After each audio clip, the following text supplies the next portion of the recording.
然之後咧，我哋就會到短針啦。短針咧，你會見到咧係用一個交叉顯示啦，或者一個十字顯示。當你見到啲圖形咧，係見到佢成交叉形或者十字形咧，佢係其實做緊短針嘅。咁英文咧叫做 single crochet。咁如果有時咧係 short form 咁顯示咧，就寫 SC。咁你要留意啦，其實咧，如果日文啦或日版啦、台版啦，或者係英版咧，佢係有分別㗎。英版咧，佢 single crochet 咧係做第二樣嘢嘅。咁但係暫時咧，我就會教你有圖顯示嘅先。咁但係如果你見到佢係有圖案顯示係咁樣嘅咧，你就跟翻圖案咁做就 OK 㗎啦。因為英文佢有時咧嗰個你要睇翻啲對比圖，咁睇翻對比圖你就知佢其實做緊啲乜嘢。咁其實大家做嘅嘢一樣，只不過佢個名嘅顯示又唔一樣嘅啫。咁短針啦，上次咧我哋做到咧就係引拔針啦，咁我哋咧今次做短針咯喎，做翻一個手勢先。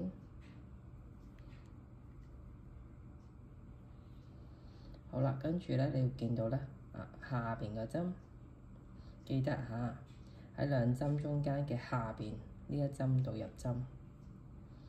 咁記得咧嗰個勾針係向下。好啦，入咗去之後咧，你喺上邊望就會見到兩針，咁就啱㗎啦。然之後咧就首先咧攞一針入嚟 ，OK。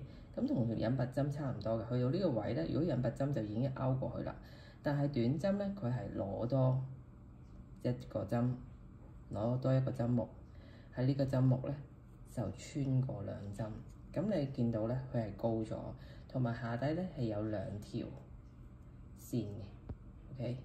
咁同引拔針咧係唔同啦。引拔針你見到佢係矮嘅，佢係高咗嘅。我哋做多次嚇，一樣啦。喺兩個針目嘅下邊呢一針就入啦。make sure 見到有兩針，反方向勾一針入嚟。見到兩針之後咧，再拉多一條線喺呢兩針穿出去，呢個就係短針啦。